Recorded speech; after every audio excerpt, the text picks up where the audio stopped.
अस्सलाम वालेकुम। 9 मई के वाक़यात को पूरे पाकिस्तान में शायद ही कोई शख्स होगा जिसको कहे कि ये 9 मई बिल्कुल सही हुआ था। 9 मई को दिफा करना किसी के लिए भी मुमकिन नहीं है। गलत काम हुआ था, उसको गलत ही कहना पड़ेगा। लेकिन पाकिस्तान तहरीक इंसाफ के बाज़ लोग जो माजी के अंदर उनका बयानिया था, या 10 अप्रैल 2022 के बाद की या 27 मार्च 2022 के बाद की जिस तरीके से पाकिस्तान में तर्ज़ सियासत को अपनाया गया था, उसके बाद जब अब उनके बयानात अब देखें तो आपस में उनका मुवाजना करना बड़ा ही मुश्किल है, और उसको जस्टिफाई करना भी बाज़ सूरतों में बड़ा ही मुश्किल होता है। इनके ऊपर बाज़ों के ऊपर मुश्किल आई है, और मैं ये नहीं कहूँगा कि सारों के साथ हमदर्दी नहीं करनी चाहिए, बहुतों के साथ हमदर्दी करनी चाहिए। क्योंकि आप किसी को 15-20 रोज़ कैद तन्हाई दे दें, पकड़ के किसी को भी बंद कर दें, तो वो मेरा नहीं ख्याल है कि हफ़्ता 10 दिन से ज़्यादा उस वज़न को उठा सकेगा।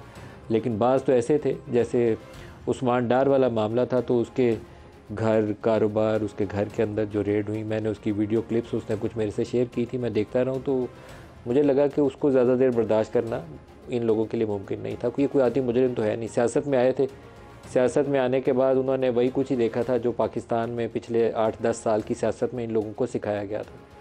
लेकिन जाते जाते कुछ ऐसे बयान दें जो माजी के इनके रवैये से बिल्कुल ही 180 डिग्री उलट हमें नज़र आए, तो उसको आम लोगों को कैसे समझाएंगे, अपने हलके में जाएंगे तो कैसे जस्टिफाई करेंगे, वो समझना थोड़ा सा भी मुश्किल काम है। वो फ़हरिस्त बढ़ती जा रही है। आज उसमें इजाफा एक फ़ारूक हबीब हुए। फ़ारूक हबीब ने प्रेस कॉन्फ्रेंस में कम बेश वैसी ही बातें की जो हम पिछले 2-3 हफ़्तों के साथ पाकिस्तान तहरीक इंसाफ छोड़ के जाने वालों की ज़बानी सुन रहे हैं। तो फ़ारूक की ज़बानी सुनते हैं कि 9 अप्रैल के बाद क्या पैगाम दिया जाता था, वो आज ये बता रहे हैं, सुनाइएगा। 9 अप्रैल के बाद माइंड पैगाम दिया जाता रहा, जहां पर जो इनोसेंट लोग थे वो कल्ट फॉलोइंग के अंदर उनके माइंड्स को जो है वो उनको हाईजैक किया गया, और उनके दिमाग में मुसलसल जो है वो एक जज्बात भड़काए जाते रहे कि पता नहीं जो पाकिस्तान के इदारे हैं वो आपके ख़िलाफ़ काम कर रहे हैं। मुसलसल एक नफ़रत का जो पैगाम था वो बीज बोया जाता रहा। आप बैलेट की बजाय आप कह रहे थे कि बुलेट का रास्ता इख्तियार कर लें। बैलेट की बजाय आप ये कह रहे थे कि आप अपने ही इदारों के ऊपर चढ़ दौड़ें। फ़ारूक बयान को मैं एक इंडिपेंडेंट स्टेटमेंट उनकी तसव्वुर नहीं करता, क्योंकि मुझे नहीं मालूम है कि पिछले 10-15 रोज़ वो किस ज़हनी कैफियत से गुजरे होंगे, इसलिए वो ऐसे बयान दे रहे हैं। लेकिन एक उन्होंने अभी लफ्ज़ इस्तेमाल किया कल्ट फॉलोइंग का, उससे मेरा काफ़ी ज़्यादा इत्तेफाक है। लेकिन ये चीज़ उस वक्त पाकिस्तान तहरीक इंसाफ जब इनकी हुकूमत चल रही थी, कोई बंदा ना मानने पे तैयार था ना सुनने पे तैयार था। 27 मार्च 2022 के बाद का जो बयानिया था कि वो जनरल बाजवा मीर जाफ़र मीर सादक हो गया, और इमरान खान सबसे अच्छा पाकिस्तान बचाने आया था, जिसको अमेरिका की माँ पे इसने साजिश करके गिरा दिया, इसलिए पाकिस्तान तबाह हो गया। ये बयानिया कल्ट फॉलोइंग का ही नतीजा था कि पूरे पाकिस्तान में बिका था। ये जो नफ़रत वाला बीज था जिससे 9 मई हुआ, उसके सारे लोग ज़िम्मेदार हैं। ये वो लोग भी जिन्होंने 2011 से इन्वेस्टमेंट की थी, उन लोगों का कभी उनको पाकिस्तानी कौम के सामने उन्हें जवाब देना चाहिए। 9 मई फ़ौज के ऊपर हमला ना होता अगर ये तर्ज़ सियासत पाकिस्तान में ना अपनाया जाता। वो चोर और डाकू डी चौक पे धरना 126 रोज़, फिर वो नहीं तो फैज़ाबाद धरना, उसके पीछे कौन था, कौन मास्टरमाइंड था, किसने ये चोर डाकू वाला बयानिया बनाया था। किसी दिन सच बोलेंगे तो आपको आइंदा के लिए इस्लाह के लिए मौका मिल जाएगा। 9 मई के ऊपर क्या कह रहे हैं फ़ारूक हबीब, वो भी सुनाइएगा। 9 मई का वाक़या है, इस पे आपने मुसलसल लोगों की जहन साजी की कि लोग उस हद तक पहुंच गए कि उससे पहले आपके कितने मुजाहरे कोर कमांडर हाउस के बाहर हुए, उससे पहले आपके कितने मुजाहरे कैंट के अंदर हुए, कितने मुजाहरे आपके फ़ौजी अमलाक के सामने हुए। लेकिन उस दिन चंद लोगों को क्या ख़ास हदायत थी जिनका हमें नहीं पता था। यानी मेरे लिए अनएक्सपेक्टेड था। मैं लाहौर में था, मेरी उस वक्त तबीयत ख़राब थी। जब गिरफ्तारी हुई मुझे मेरी वाइफ ने मुझे बताया कि खान साहब गिरफ़्तार हो गए। मैं उस वक्त सोया हुआ था दवाई खा के, और जो कुछ उस दिन हुआ, जिस तरीके से हुआ, ये इंतहाई अफसोसनाक था, ये इंतहाई कंडेमनेबल था, और ये पाकिस्तान की तारीख़ के अंदर एक स्याह वाक़े के तौर के ऊपर जो है इसको याद रखा जाएगा। किस तरीके से आपने चीज़ों को, एक माइंडसेट को एक ऐसे बॉइलिंग पॉइंट के ऊपर पहुंचा दिया कि लोग अपनी अफवाज के ख़िलाफ़ लड़ने निकल पड़े। ये रवैया बहरहाल दुरुस्त नहीं था। ये जो अभी इन्होंने आखिरी जुमला बोला है ना, मैं बार बार कहता हूँ कि अपनी कौम को अपनी फ़ौज से लड़ाना ये लीडरशिप नहीं है। लीडरशिप का इम्तहान होता है कि आप एक विजन देते हैं कि मुश्किल से कैसे निकलना है। ये क्योस का अफरा तफरी का रास्ता था, ये बेहतर नहीं था। फ़ौज अगर इक़्तिदार पे कब्ज़ा करती है, सियासत में मुदाखलत करती है, उसकी मजम्मत करनी चाहिए, उसके ऊपर आपको बयानिया बनाना चाहिए। लेकिन आप ये बयानिया कैसे दे सकते हैं कि जब आप खुद फ़ौज के कंधों पे सवार हो के आपने हुकूमत ली हो। पाकिस्तान में नवाज़ शरीफ भी उसी की मिसाल है और इमरान खान भी उसी की मिसाल है। इनमें से कोई कहे कि वोट को इज़्ज़त दो या मैं तो सबसे ज़्यादा जमहूरियत पसंद हूँ, तो दोनों बातें झूठ होंगी। दोनों इसी रास्ते से इक़्तिदार में आए थे और उसी रास्ते से इक़्तिदार से गए भी हैं। आज जो प्रोग्राम में हमारे साथ शुरका हैं उनसे इस पर बात करेंगे। हमारे साथ हैं नईम हैदर पंजोथा साहब, इसके अलावा हमारे साथ हैं आबिद शेर अली साहब, सीनियर रहनुमा PMLN से, और हाशिम डोगर साहब हैं इस्तेहकाम पाकिस्तान पार्टी से। सबको प्रोग्राम में खुश आमदीद कहूँगा। पंजोथा साहब, आपसे पहले शुरू करते हैं। PTI और इमरान खान कहाँ स्टैंड करते हैं आप? Thank you so much Nadeem साहब, आपने दावत दी, मौका दिया। देखें जी, इमरान खान साहब को नो डाउट जितना जब से उनकी हुकूमत गई 16 महीनों में जिस तरह से क्रिमिनल मशीनरी का इस्तेमाल किया गया और उनके ऊपर केसेस बनाया गया। Criminal machinery? बिल्कुल क्रिमिनल मशीनरी जी। ये किसे कह रहे हैं आप? देखें, ये जो स्टेट्स और जितने इदारे हैं उन्होंने सब ने जो है वो पॉलिटिकल विक्टिमाइजेशन करते हुए बाकायदा तौर पर जो है वो उनके ऊपर इतने केसेस बनाए गए। क्रिमिनल मशीनरी कौन है? क्रिमिनल मशीनरी जो है वो इस्तेमाल की गई, यानी क्रिमिनल लॉ जो है इनके ऊपर मुकदमात बनाए गए, उनके ऊपर जो है CRPC के अंदर जो प्रोविजंस है उसको आप कह रहे हैं? जी जी। तो ये बाकायदा तौर पर 16 महीनों में उनके ऊपर इतने मुकदमात बनाए गए। जैसे दफ़ा 144 की खिलाफ वर्जी के ऊपर FIR दर्ज हो रही है। कभी तोशा खाना के अंदर 3 कार्रवाइयाँ, अलकादर ट्रस्ट 9 मई वाले मामलात वाक़यात। तो बात यह है कि उनके ऊपर इस तरह से उनको केसेस के अंदर इन्वॉल्व किया गया। सीक्रेट एक्ट वाला मामला भी है ना? जी, ऑफिशियल सीक्रेट एक्ट वाला मामला भी तो है। कोई ऐसा है जिसके अंदर कोई भारी सज़ा भी किसी में मिल सकती है? देखिए, कोई केस है नहीं कि जिसके अंदर खान साहब को सज़ा मिल सके। उसकी रीज़न ये है कि आपको खदशा है साइफर या तोशा खाना में या किसी एक में पकड़े जाएं और लंबी सज़ा हो जाए? देखें, इस वक्त वो साइफर के अंदर ही गिरफ्तार हैं, लेकिन अगर मेरिट के ऊपर आज उसके ऊपर आर्गूमेंट्स हुए हैं और वाज़ह तौर पर अदालत को बताया गया है कि ऑफिशियल सीक्रेट एक्ट के तहत ये मुकदमा दर्ज नहीं हो सकता। दूसरे नंबर पर ये बताया क्या आपको खौफ में कोई तहफ़्फ़ुज़ात वगैरह हैं कि इसमें सज़ा हो सकती है? देखिए, बिल्कुल नहीं है, नहीं होनी चाहिए किसी तरह से, कानूनी तौर पर नहीं होनी चाहिए। लेकिन अगर पॉलिटिकली देखा जाए तो अदालत के हुक्म के बावजूद लोग उठा लिए जाते हैं, अदालत के हुक्म के बावजूद बेल होती है, फिर 3 MPO में गिरफ्तार कर लिया जाता है, कभी 16 MPO। आज आपने एक कोई बयान दिया है कि 10 साल या 14 साल सज़ा हो सकती है, आपने बयान दिया? नहीं। क्यों दिया? मैंने तो नहीं दिया। मैंने तो नहीं दिया ऐसा। देखें, मैंने जो ट्वीट्स आज किए वो मैंने इस हवाले से ट्वीट्स किए थे कि जो ये मुकदमा बना रहे हैं उसके मुताबिक ये आज प्रोसिक्यूटर ने भी बाकायदा तौर पर ये कहा कि आज 14 साल सज़ा बनती है और इसके तहत जो है उम्र कैद भी सज़ा हो सकती है। लेकिन दलाइल जब हुए तो कोई ऐसी चीज़ साबित नहीं कर सके जिससे वो ये कह सकें कि स्टेट को या किसी और स्टेट को फ़ायदा दिया गया हो, बल्कि प्राइम मिनिस्टर जो होता है वो अपने हलफ के तहत बाकायदा तौर पर उस पाबंद है कि उसने बताना है कि अगर मुल्की जो है इंटरेस्ट के लिए कोई चीज़ है तो उसने शेयर करनी है। जो सरकारी वकील है आपका कहना है कि उनकी ये ख्वाहिश है कि उम्र कैद की सज़ा हो, ये उनकी ख्वाहिश है? देखिए, ये जो ख्वाहिश है ना, जिन्होंने मुकदमा बनाया है उनकी ख्वाहिश है, और सरकारी वकील ने तो डेफिनेटली फ़ीस ली है और उसके ऊपर उसने आर्गूमेंट्स करने हैं। लेकिन बात ये है कि ये जो मुकदमा दर्ज किया गया है ये ऑफिशियल सीक्रेट एक्ट का मुकदमा बनता नहीं था। दूसरे नंबर पर बनता या नहीं बनता, लेकिन आपको तो उसी चीज़ का अब सामने है ना, वो तो अब सामने तो केस वही है ऑफिशियल सीक्रेट। देखें, या तोशा खाना का या फिर तीसरा वो तोशा खाना के अंदर तो देखें एक केस के अंदर सस्पेंशन हो गई है और अभी नैब के अंदर वो तोशा खाना वाला मामला पेंडिंग है या एक FIR भी दर्ज की गई है। वो तो गिनते जाएँ तो आपको मुकदमात मिलते ही जाएंगे। लेकिन बात यह है ना कि क्या इस साइफर से किसी और मुल्क को कैसे फ़ायदा हो? बाहर से एक धमकी मिलती है और उस धमकी की सूरत में हम रेजोल्यूशन भी दूसरे दिन ले आते हैं और फिर उसे वज़ीर-ए-आज़म को हटा के फिर उसके ऊपर FIR भी दर्ज कर दी जाती है और उसे जेल में डाल दिया जाता है। और फिर हम कहते हैं जी कि ये लें जी, नेशनल हीरो हमारे जो हैं वो हमने अंदर भी डाल दिया, आपने तो सिर्फ ये कहा था कि वज़ीर-ए-आज़म को हटाना है और हमने उसके ऊपर FIR भी दर्ज कर दी है और अंदर भी डाल दिया है। हाशिम डोगर साहब से पूछते हैं। हाशिम डोगर साहब, आपको प्रोग्राम में वेलकम भी करता हूँ। जो आज फ़ारूक हबीब की प्रेस कॉन्फ्रेंस है, ये मिलता जुलता बयानिया हमने उस्मान डार से भी सुना, सदाकत अब्बासी से भी सुना, महमूद मौलवी साहब हमारे प्रोग्राम में थे, उन्होंने भी उन सारी बातों की तस्दीक की कि हाँ ये सारा कुछ होता रहा। कुछ मैं आपकी ज़बानी भी सुन लूँ, क्या ये वाक़तन जो मीटिंग्स होती थी बनी गाला में या इमरान चेयर करते थे, कभी आपने ख़ुद भी उनके अंदर ये बयानिया सुना कि इमरान ये बयानिया दे रहे हो कि फ़ौज की इमारत के ऊपर हमने चढ़ दौड़ना है जैसे ही उनको पकड़ा जाएगा? बिस्मिल्लाहिर्रहमानिर्रहीम। बहुत शुक्रिया मलिक साहब। देखें, एक तो पहली बात ये है कि मेरी कोई इतनी कुर्बत नहीं रही। जब मैं रिटायर होके आया तो वो साल मैं तो ज़्यादा हल्के में रहा, और बल्कि जब मैं मिनिस्टर भी था तो मैं एक बड़ी इनसिग्निफिकेंट है तो खैर वो बहुत अहमियत वाली जिसको हम लोग नहीं समझते, पॉपुलेशन वेलफेयर का मैं वज़ीर था। तो मैं तकरीबन 4 साल तो मैं गया ही नहीं ज़मान पार्क, ना कभी बुलाया गया और ना ही मैं कभी गया। और मैंने अलबत्ता मीटिंग्स अटेंड करना शुरू की जब मैं वज़ीर दाखिला बना टुवर्ड्स दी एंड, कोई 3 साढ़े 3 माह। तो उसमें ये कहना कि डायरेक्टली कि जी आपने हथियार ले लेने और इंस्टॉलेशंस पे हमला करना है, तो मैं समझता हूँ कि इतना ओपनली, क्योंकि उन मीटिंग्स में 40-50 लोग तो होते हैं ऑलमोस्ट, कुछ आपके पास उधर बैठे होते हैं और कुछ लोग जो हैं वो फिर आपके साथ जूम या किसी और लिंक के ज़रिए मौजूद होते हैं।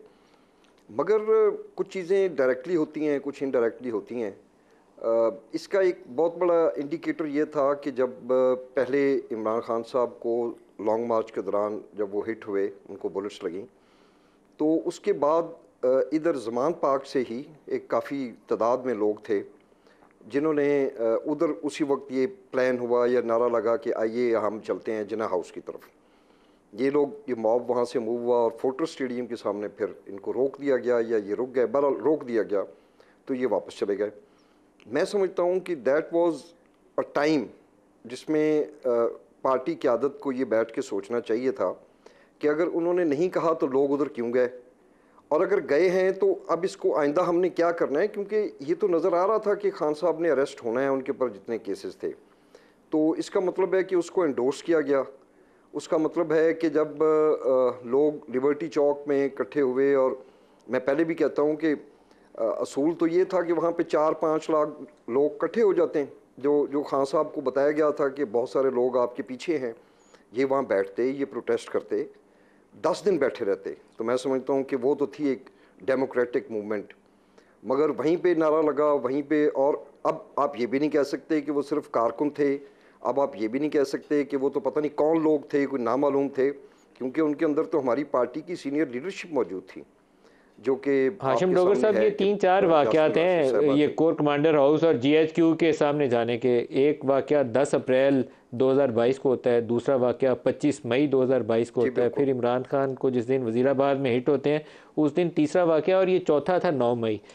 मैं लेकिन दोबारा आपसे सवाल दोहराऊंगा, इसके अलावा मैं मीटिंग में अगर बराह रास्त इमरान नहीं कह रहे थे तो कोई और कह रहा था कि हमने जाना है और GHQ के बाहर या कोर कमांडर हाउस के बाहर अटैक करना है। मैं नाम पूछे बगैर, लेकिन क्या उन मीटिंग में कभी ये डिस्कशन में आता था? ये बिल्कुल, ये तो डिस्कशन होते थे कि आइंदा जो एहतजाज है ये तो इस तरह कोर कमांडर हाउस या GHQ के सामने ही होगा, और ये तो बिल्कुल ये PTI की मीटिंग्स के अंदर होता था, और PTI की मीटिंग में डिस्कस होता था।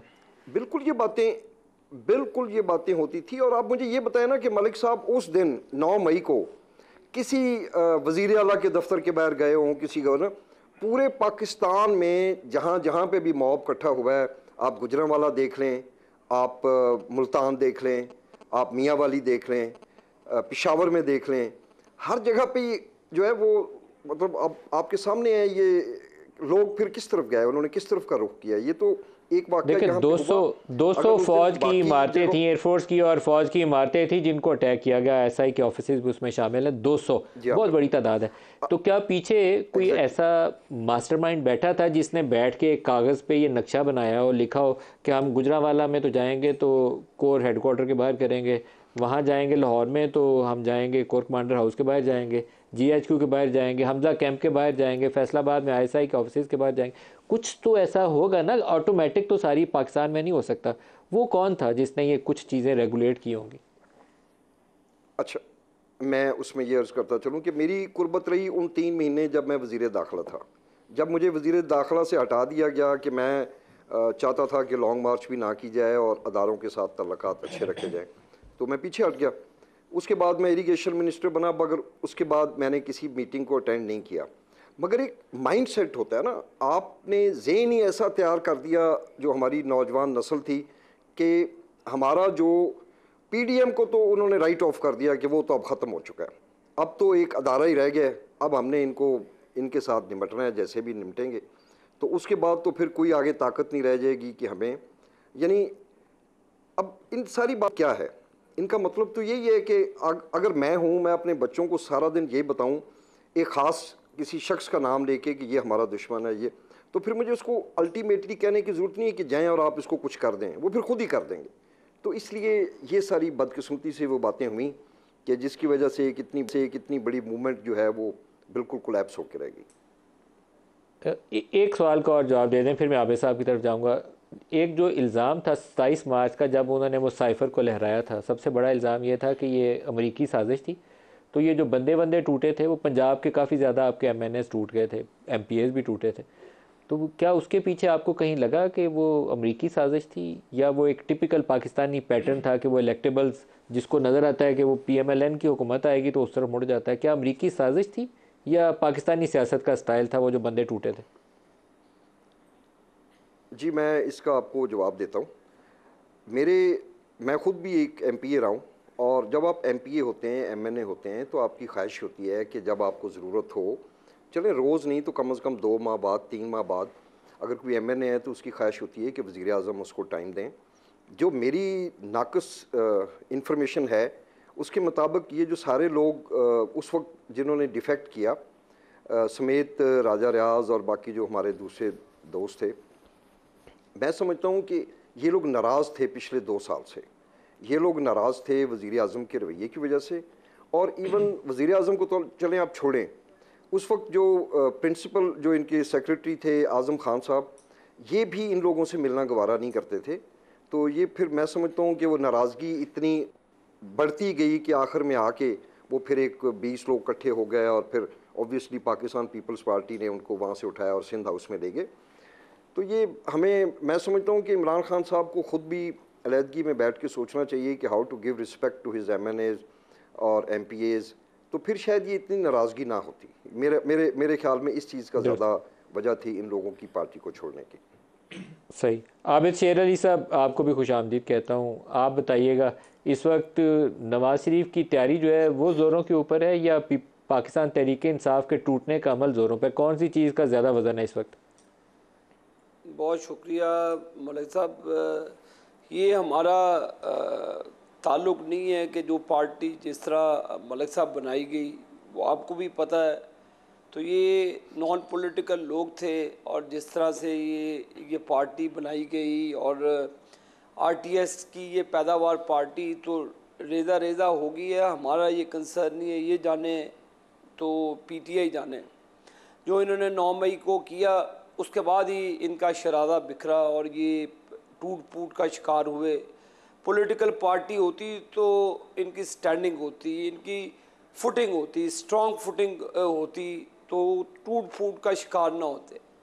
तो मलिक साहब, जहाँ तक रही हमारी बात, बिल्कुल नवाज़ शरीफ साहब की आमद से हवाले से हमारी पूरी पार्टी अल्हम्दुलिल्लाह मुतारक है, और लोगों का रिस्पांस अच्छा है। इसके लिए लोगों की एक उम्मीद है। हम ग्रास रूट लेवल पर पॉलिटिक्स करते हैं, तो अब जब लोगों को यकीन हो गया है कि मियां नवाज़ शरीफ साहब उड़ान भर चुके हैं और वो सऊदी अरेबिया से इंशाअल्लाह ताला 21 अक्टूबर को पाकिस्तान पहुंचेंगे, तो लोगों के जोशो खरोश में रोज़ बरोज़ इजाफ़ा होता देख रहे हैं। तो ये हमारे लिए बड़ी खुशाइंद बात है कि लोग मायूसी के आलम में एक होप समझते हैं नवाज़ शरीफ को।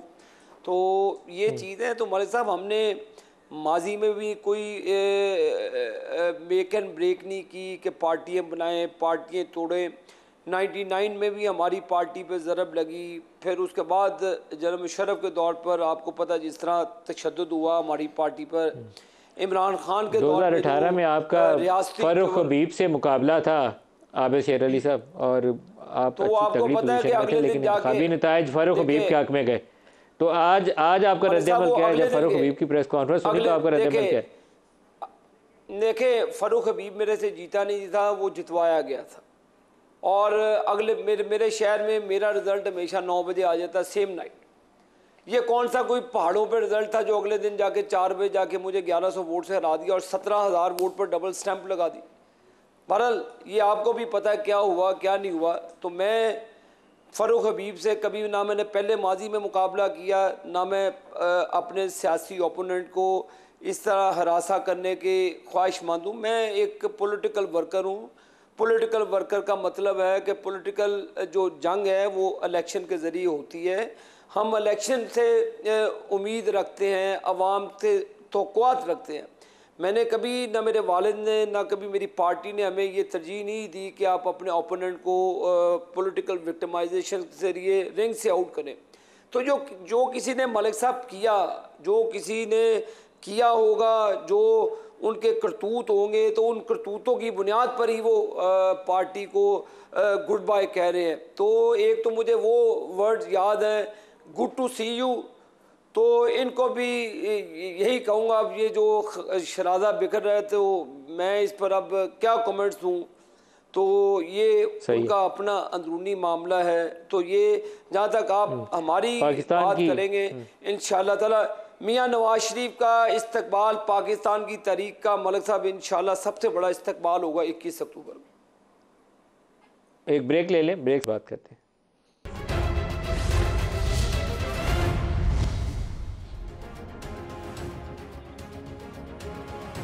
प्रोग्राम में दोबारा खुशामदीद कहते हैं। नवाज शरीफ साहब की वापसी, कुछ कानूनी मसाइल ऐसे हैं जिसका अभी तक 2+2=4 करके जवाब हमारे पास नहीं है। एक तो जब वो पाकिस्तान से गए थे तो 4 हफ्ते की छुट्टी लेकर इलाज की गर्ज से गए थे, लेकिन 4 साल वापस नहीं आए। कुछ केसेस में उनको सज़ा हुई थी। सज़ा का अमल बहुत ही कंट्रोवर्शियल था और सियासी बिना के ऊपर उस वक्त की इस्टेब्लिशमेंट और जुडिशरी का गठजोड़ था, जिसके नतीजे में सज़ा हुई थी, लेकिन इस वक्त वो एक सज़ा याफ्ता है। वापसी का अमल कैसे होगा, ये एक सवालिया निशान है। और पंजोता साहब, आपसे इसी सवाल से शुरू करूँगा। कल मंगल के रोज़ या बुध के रोज़, प्रॉबेबली कल शाम को या बुध वाले रोज़, किसी वक्त वो उनकी हिफाजती ज़मानत के लिए हाई कोर्ट में लाहौर या इस्लामाबाद किसी एक जगह दरख्वास्त दायर की जा सकती है। क्या ये किसी सज़ा याफ्ता शख्स को प्री अरेस्ट बेल के लिए ये हिफाजती ज़मानत, जिसको सज़ा दी जा चुकी हो, सज़ा काट रहे हों, इलाज की घर से बाहर गए हों, उसको दी जा सकती है? अदालती नज़ीर मौजूद है हमारे? देखें, पहली बात तो ये है कि नवाज़ शरीफ साहब को किसी ने रोका नहीं कि वो पाकिस्तान ना आए, या पहले दिन से उनको किसी ने ये नहीं कहा कि आप क्यों आ रहे हैं या क्यों हैं, बल्कि अदालतें तो उनका इंतज़ार कर रही हैं। और यहाँ से वो 1 महीने के लिए, यानी कि 4 हफ्तों के लिए मेडिकल के ऊपर जो है वो छुट्टी लेकर गए। अदालत ने उन्हें बाकायदा तौर पर सज़ा सुनाई और वो जेल के अंदर थे।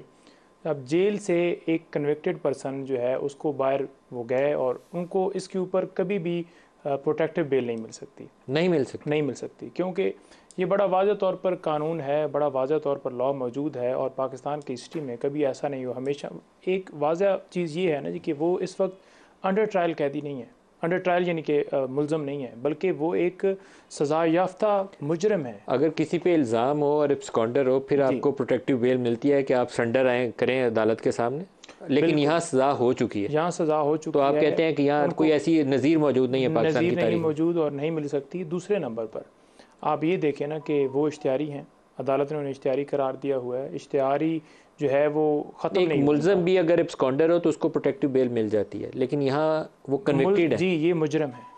मुलज़म और मुजरम में फ़र्क है। तो आपके ख्याल में ऐसा कोई स्कोप नहीं है मुजरम के लिए? कोई स्कोप तो लेकिन नून लीग तो बड़ी होपफुल है कि वो जाएंगे, किसको जलसा करेंगे। देखें, होपफुल इस तरह से है ना कि अब आप ये देख लें कि वहाँ पर जो एम्बेसी मौजूद थी लंदन में, पाकिस्तान के एम्बेसडर, उन्हें बाकायदा तौर पर सी ऑफ करने के लिए प्रोटोकॉल दिया जाता है। इश्तिहारी को कैसे कोई प्रोटोकॉल दे सकता है?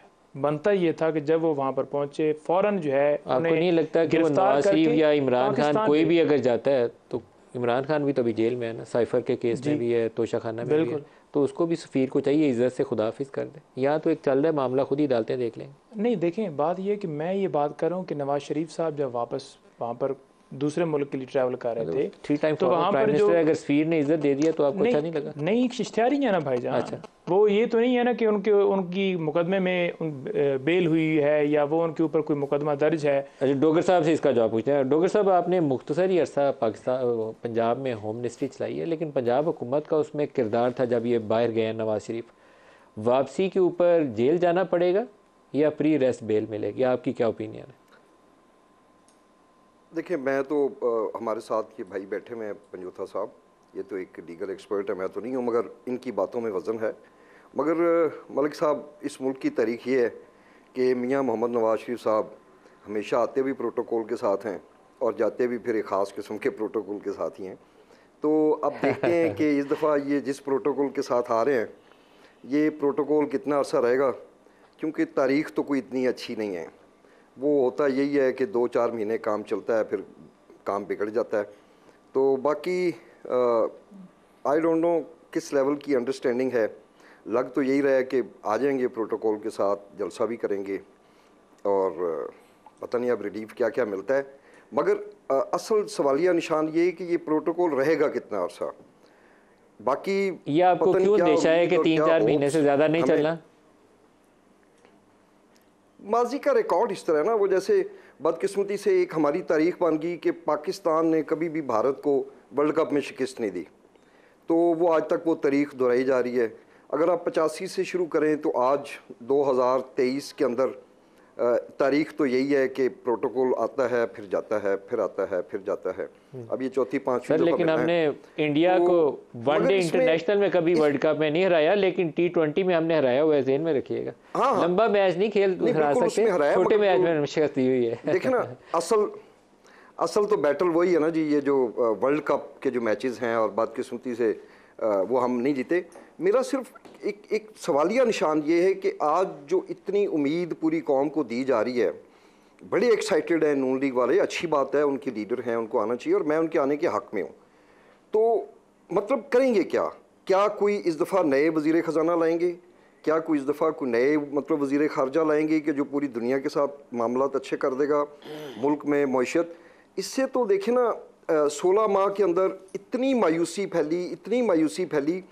भाई हमारे आबिद शेर अली साहब बैठे हुए हैं, पता नहीं शायद मुंह पे लोग नहीं कहते, हमें भी शायद नहीं कहते होंगे, अवाम में सूरत हाल बहुत मुख्तलिफ है और इनके लिए लोगों को निकालना, वोट लेना। डोगर साहब, तासुर तो यह है कि नवाज शरीफ साहब जैसे एक डील के नतीजे में जहाज़ में बैठ के यहाँ से लंदन गए थे, एक डील के नतीजे में ही जहाज़ में बैठ के लाहौर लैंड करेंगे। तो डील जिससे होती है आपको भी पता है और मुझे भी पता है, तो उस डील के बाद तो राहें आमतौर पर खुल जाती हैं, तो डील से तो राहें खुल जाती हैं। बहुत अरसा खुली नहीं ना रहती फिर वो। अब मैं ये समझता हूँ कि इस एक्सपेरिमेंट में आके ये जो 2-2.5 माह से कुछ हमें थोड़ी बहुत एक गुड न्यूज़ मिलनी शुरू हुई, रोज़ उठते हैं तो पता लगता है जी डॉलर 1 रुपया 21 पैसे, 1 रुपया 22 पैसे तकरीबन डेली गिर रहा है। तो खुदा जानता है, खौफ आता है जब आप नाम लेते हैं ना कि इसहाक डार साहब दोबारा वज़ीर ख़जाना बनेंगे, तो कहीं हम दोबारा यही 400 वाली मंजिल और 500 वाली मंजिल पे ना पहुंच जाएं। मुझे तो नहीं पता कि क्या फार्मूला लेके आएंगे। पहले भी इनके छोटे भाई थे मियाँ साहब के और बड़े गो गेटर मशहूर थे, बड़े उनके बारे में ये था कि जी वो तो अनहोनी को होनी कर देते हैं। अब इस दफ़ा मियाँ साहब क्या करेंगे, this is a big question और ये वक्त बताएगा। आबिद शेर अली साहब, आप बताइए, 16 माह की जो हुकूमत थी शहबाज शरीफ की, उसने पंजाब में आपकी सियासत को बहुत नुकसान पहुँचाया है। नवाज शरीफ क्या ऐसा मुख्तलिफ करेंगे कि पंजाब में आपको दोबारा कदम जमाने का मौका मिल जाए? आप तगड़े थे PTI के दौर में, लेकिन ये PDM के 16 माह में आप लोग अब कदम जमाने की पोजीशन में नहीं रहे, इतना ज़्यादा फ़र्क पड़ गया। मलिक साहब, पहले तो मैं पंजोता साहब की बात का जवाब देता हूँ। इनको बड़ा शौक़ है कि नवाज शरीफ के जो ख़िलाफ़ बातें करते हैं, ये अपने बंदे की जिसकी वकालत करते हैं वो कौन, वो मुजरिम नहीं है, वो चोर नहीं है, उसने डाका नहीं मारा। इनको वैसे अपने अल्फाज पर गौर करना चाहिए। भी नहीं रहे ना आप, बात सुने, बड़े बोलना नहीं है बीच में, तुमने बिल्कुल नहीं बोलना। लॉजिकली बात किया करें ना, हम कोई बात करें, जो बात करें उसके ऊपर बात किया करें ना। मैंने तुम्हारी बात को बड़े तहम्मुल से सुना, अब तुम भी मेरी बात को तहम्मुल से सुनो, ठीक है? आपने मेरे लीडर को जो कहा, अब आप भी तहजीब के दायरे में बात करें और तहम्मुल से सुने। मैं भी तहजीब से बात कर रहा हूँ, आप भी तहजीब से करें। आपका बंदा चोर, ये कोई तरीकाकार नहीं होता। बंदा डाकू, आप तरीकाकार है, ये मेरा तरीकाकार है। 4 साल बाद भाग गया, कमाल कर रहे हैं। मैं मेरे कभी शौक पूरा करना, मेरे सामने बैठ के प्रोग्राम करना, मैं फिर तुम्हारे सारे शौक पूरे करूँ। तो आप आ जाएं मलिक साहब, बात आ जाएं। मैं आ जाना, मलिक साहब को कहीं किसी दिन स्टूडियो में बुला लेना तो आ जाना और ये जबान जरा इस्तेमाल करके देखना मेरे साथ, मैं फिर बताऊंगा कि इसका जवाब कैसे देते हैं। टॉक शो है, लोगों को एजुकेट करने को नहीं है, आप जो है ना दंगल के लिए नहीं है, दंगल के लिए नहीं है। बिल्कुल को तहजीब होनी चाहिए कि ये जो आपका तरीकाकार है जमात का, और आप आज वो इशू कर रहे हैं अपने कंडक्ट। आप अपने आर्गुमेंट मलिक साहब, आबिद साहब, आप अपने आर्गुमेंट जो जज ऊपर मॉनिटरिंग बिठाकर अरशद मलिक की जुबानी, जिस तरह इन्होंने नवाज शरीफ साहब को सजाएं दी, जो जिस तरह केस ट्रायल किया गया, जिन एविडेंस की बुनियाद पर केस ट्रायल किया गया, मुझे बताएं था क्या? अकामे पे निकाल दिया, पे नामे पे शुरू किया, कोई बताते कि नवाज शरीफ ने कहीं से किक बैक्स लेनी, कोई चोरी की, कोई ये तोशा खाने की घड़ियां ले ली, कोई नवाज शरीफ ने कोई एक भी करप्शन की कोई चीज़ बता देते कौम को, जी ये नवाज शरीफ ने नुकसान पहुंचाया पाकिस्तान को। उसी की मोटरवे पे बैठ के ये इमरान खान चोर की आकर वकालत करते हैं, उसी मोटरवे पे बैठ के ये सफर करते हैं। नवाज शरीफ के बनाए हुए हवाई अड्डों से ट्रैवल करते हैं, नवाज शरीफ के बनाए हुए पाकिस्तान के तरक्की याफ्ता ट्रेनों में बैठ के ये सफर करते हैं, बसों में बैठ के सफर करते हैं। उस वक्त इनको नवाज शरीफ याद नहीं आता। या मुझे बताएं कि 5 साल, सुन ले मेरी बात, आपने 5 साल किया जो सवाल था उस सवाल का आपने जवाब नहीं दिया। जवाब वो नहीं देना, पाकिस्तान का बेड़ा गर्क कर दिया। ये आपने 16 महीने जो हुकूमत की है उसका जवाब दे दीजिए। नदीम मलिक साहब कह रहे हैं सवाल तो आपके साथ ये था कि 16 माह की पीडीएम की हुकूमत के बाद 6 पॉइंट प्लस जो है वो इकोनॉमी थी। आप ही से जवाब मांगा है, लेकिन आपसे सवाल ये है कि 16 माह की पीडीएम की हुकूमत के बाद जो नुकसान आपको पंजाब में पहुंचा है, नवाज शरीफ उसको किस तरीके से रिवर्स करेंगे, ये मेरा सवाल है। और ये सवाल डोगर साहब का भी है, मेरे ख्याल में बिल्कुल जायज सवाल है, आपको जवाब देना चाहिए। आप तगड़े थे पंजाब में, लेकिन 16 माह के बाद आप तगड़े नहीं। नवाज शरीफ पहले खुद तो रिवर्स करें, वो क्यों नहीं आ रही थी? उन्हें पता है कि आगे से आवाम का कोई हाल होना है। क्या आदमी है मलिक साहब, आपने ये किस किस्म का आदमी है ये? इसको जरा खामोशी। नहीं आबिद साहब आप अपना जवाब दें। जी जी, ये कोई तरीकाकार नहीं है। ये मलिक साहब बात ये है कि नवाज शरीफ साहब के पास वही चीज़ें हैं जो उसने माजी में डिलीवर की। 18 घंटे की लोड शेडिंग वाले मुल्क को 13,000 मेगावाट बिजली दी। इन्होंने क्या किया? डैम बना के दिया। अब मुझे बताएं कि IMF के साथ जो डील की, पकड़ लो नफरत, पकड़ लो केसेस कर दो, हिरवन डाल दो, कोई कंस्ट्रक्टिव पॉलिटिक्स की हो। मेरी परफॉर्मेंस की बात कर रहा हूँ, सुन ले मेरी बात, फॉर गॉड सेक सुन ले मेरी बात। आप चाहते हैं कि यहाँ पे बदतमीजी हो जाए तो हो जाएगी। मेरी मलिक साहब बात ये है कि आप मुझे बताएं कि नवाज शरीफ ने तो हमेशा डिलीवर किया, करके दिखाया। आपने पाकिस्तान को होप दी कि नया पाकिस्तान आ जाएगा, ये हो जाएगा, फलान हो जाएगा, फिर टीवी पे बैठ कर आप वकालतें करते रहे। सर आबिद साहब 16 माह में शहबाज शरीफ की हुकूमत थी, उसकी परफॉर्मेंस भी तो बताएं ना। वो उसमें तो आप ही की हुकूमत थी ना। मुझे बताएं, छोटा भाई था नवाज शरीफ का, शहबाज शरीफ जिसकी हुकूमत थी। मेरी अर्ज सुन, क्या उसके बाद आप पंजाब में सियासत के लिए पहुंच जमा सकते हैं? अल्लाह के फजलो करम से जमाए हुए हैं। जमाने के क्या मकसद है? अवाम के अंदर पता नहीं कहाँ जमाए हुए हैं सर। मैं मरे साहब आपकी इस बात को रिफ्यूज नहीं कर रहा। मुश्किल वक्त है, लोगों के मसले मसाइल हैं, लेकिन लोगों को ये भी पता कि क्या हुआ है। तो मैं तो पब्लिक में रहता हूँ, मैं तो रोज़ाना ही, मैं तो खुद मोहल्ले में रहने वाला आदमी हूँ। मुझे तो पता है कि लोगों की हालत ज़िंदगी क्या है। तो ये तो मैं इन चीज़ों को पर्दा नहीं डालना, लेकिन मुश्किल चीज़ों को हमारी जमात ने माजी में भी फेस किया, हमने अभी भी फेस किया। लोगों ने मलिक साहब, डोगर साहब कुछ ऐड करना चाह रहे हैं, डोगर साहब को भी मौका दें। डोगर साहब बात करें। मैं इंतहाई एहतराम के साथ आबिद शेर अली साहब, मेरी सर गुजारिश ये है, मैं आपको हकीकत बता रहा हूँ कि जब अदम एतमाद की तहरीक पेश हुई हमारे ख़िलाफ़, यानी उस वक्त मैं PTI में था, पंजाब में हमारी ये सूरत हाल थी। हमारे इंटरनली लोग MPAs बैठ के बातें किया करते थे कि अगला इलेक्शन हमने किधर से लड़ना है। अगर आप सब्र और तहम्मुल से वो ना लेते वो हुकूमत, जब आपको पता था कि इतनी लैंड माइन्स बिछ गई हैं, तो मैं समझता हूँ कि अल्लाह के अलावा दुनिया की कोई ताकत आपको 2/3 अक्सरियत से वापस आने से नहीं रोक सकती थी। मगर अब आपको ये, चूँकि 16 माह आपने कर लिए, तो अब आपको ये डिफ़िकल्ट टाइम है। आप इसके ऊपर स्ट्रेटजी पे गौर करें कि ये हमने डैमेज कैसे रिकवर करना है। ये मेरी एक बड़ी हम्बल सी राय। डॉक्टर साहब, मैं इंतहाई अदब के साथ डोगर साहब को इस बात का, इस डोगर साहब जो फरमा रहे हैं, मैं ये इसमें कोई दोहरा बात नहीं है, जो वो फरमा रहे हैं ठीक फरमा रहे हैं। उनकी भी लोगों से बातचीत होती होगी। लेकिन डोगर साहब आप मुझे बताएं कि पाकिस्तान को श्रीलंका बना देते, क्या पाकिस्तान को जो तबाही की तरफ 3.5 साल गया, 1.5 साल ना फिर सियासत रहनी थी ना फिर रियासत रहनी थी, हमने ज़रूर लोगों की आबिद भाई इलेक्शन में चले जाते, फौरन इलेक्शन में चले जाते, that was the best solution at that time. पर मेरी बात सुन लें, वो भी आपने ठीक है, नवाज शरीफ साहब की ख्वाहिश थी कि इलेक्शन में चले जाए, मैं उस चीज़ का विटनेस हूँ। लेकिन वो बाकी जो पीडीएम की जमातें थी जिनके साथ मिलकर वोट ऑफ नो कॉन्फिडेंस लेकर आए थे, उन्होंने कहा जी कि हमें हुकूमत करनी चाहिए। मियाँ नवाज शरीफ साहब ने, मैं उस मीटिंग का हिस्सा हूँ जिसमें उन्होंने फोर्सफुली कहा कि आप अल्लाह पर यकीन रखें और लोगों पर यकीन रखें, चले जाए कूद जाएँ। उस वक्त साइफर का इन्होंने डंडोरा पीटा था और मियाँ साहब ने इनको कहा था इलेक्शन में जाएँ, तो लेकिन कुछ तहफ़्फ़ुज़ात थे मुख्तलिफ पॉलिटिकल पार्टीज़ के, तो वो एक दूसरी पार्टीज़ का एक सियासी डिसीजन था। मैं उसके डेप्थ में नहीं जाऊंगा, लेकिन जो आपने बातें की मैं समझता हूं कि लोगों का गुस्सा है, लेकिन नवाज शरीफ का फेस है लोगों की नज़र में, जिन्होंने देखा है कि नवाज शरीफ ने डिलीवर किया। डॉक्टर साहब, मुझे अल्लाह के हजूर यकीन है, तो जिस तरह मैं पब्लिक में हूँ, आप भी रोज़मर्रा की ज़िंदगी में लोगों से मिलते होंगे, ठीक कह रहे होंगे, लेकिन मैं पुरुमीद हूँ कि इंशाअल्लाह ताला लोग नवाज शरीफ के साथ चलेंगे और हमें ये चलता पंजोता साहब से नजर आ रहे हैं। मैं आपको मैं डॉक्टर साहब मेरे भाई हैं, आप तशरीफ लाएं फैसलाबाद, मैं आपको ज़रा लोगों के व्यूज़ भी देता हूँ। मैं आपके कंसर्न को रद्द नहीं कर रहा, लोगों की परेशानियां हैं। पंजोता साहब से भी जवाब ले लें, परेशानी है, ठीक है, पंजोता साहब से भी जवाब ले लें। जी जी सर, जो 2018 के इंतखाबात थे उसमें नवाज शरीफ और मरियम दोनों जेल में थे, बाहर से वो वापस आए थे, एयरपोर्ट से गिरफ्तारी कर ली गई थी।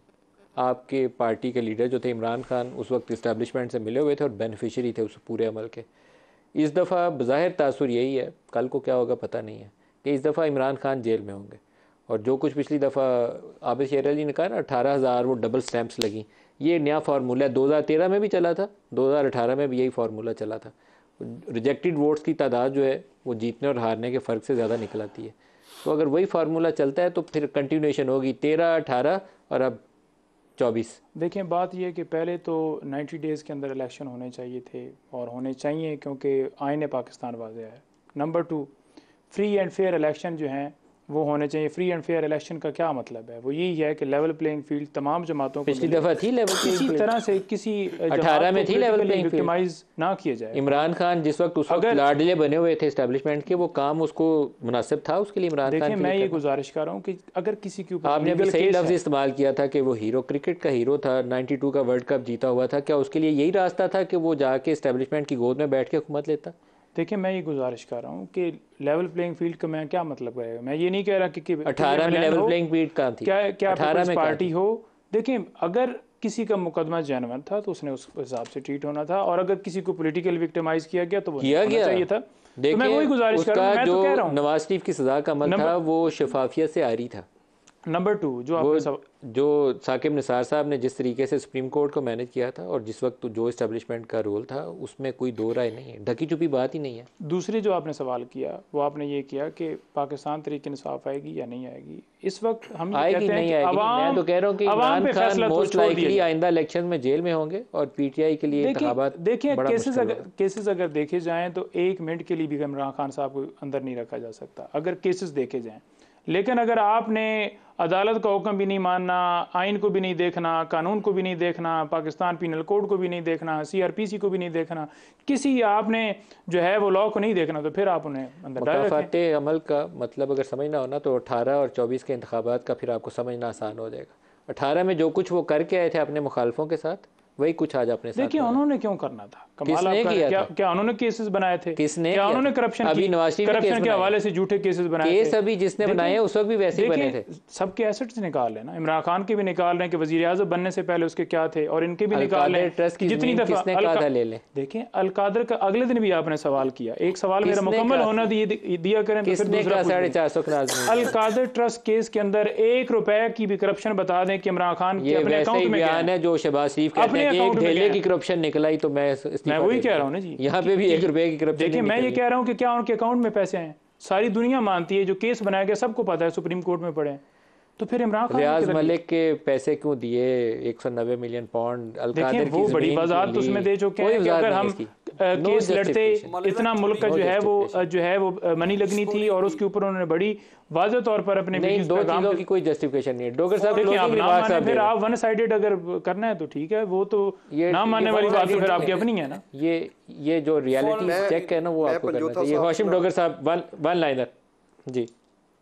मैं वन लाइनर ये है कि सबसे बड़ा सवालिया निशान ये है कि पंजोथा साहब सरदार उस्मान वज़दार साहब की सफाई दे सकते हैं, जो मुल्क का बड़ा सूबा था और इसके अंदर क्या कुछ नहीं हुआ। मैं आज बदकिस्मती से मुझे ये कहना पड़ रहा है कि मैं 30 साल फ़ौज में रहा हूँ, MI ISI में सर्व किया, मैंने कभी नहीं सुना कि डिप्टी कमिश्नर जो हैं ज़िलों के वो पैसे दे के लगें। तो बहुत कुछ हुआ है। पंजोथा साहब छोड़ें, इमरान खान साहब अकेले को तो आप जो मर्जी जैसे मर्जी डिफेंड करें, there were many around him कि जिनको शायद डिफेंड करना मुश्किल होगा। एक लाइन में आबिद साहब, आप लंबा नहीं करना, बहुत थोड़ा टाइम है। मैं तो मलिक साहब देखे, मैंने तो अपने सियासी मुखालिफ को, जो आपने इलेक्शन की धांधली की बात की, फ़ारूक हबीब का मेरा पिछले इलेक्शन में 55,000 वोट से मैंने हराया था उसको। मैंने पिछली जब हराया था 1,01,000 वोट लिया था। मैं उससे जब मुझे हराया गया मैंने 1,11,000 वोट लिया। मेरे 17,000 वोट को डबल स्टैम्प करके उसको रातों रात जिता दिया गया। इनको बताएं कि ये लेवल प्लेइंग फील्ड था। नवाज शरीफ अंदर, मरीम नवाज अंदर, बाकी लोगों, हनीफ अब्बासी को जिस तरह रात के 12 बजे सजा देकर अगले दिन इलेक्शन शेख रशीद को जिता दिया गया, ये इनको अपने गिरेबान पे जागना चाहिए कि इन्होंने हमारे साथ किया। What goes around comes around. Abid शेर अली साहब, हाशिम डोगर साहब और नईम हैदर पंजोथा साहब, सबका शुक्रिया। आज के लिए इतना इजाज़त दीजिए। अल्लाह हाफ़िज़।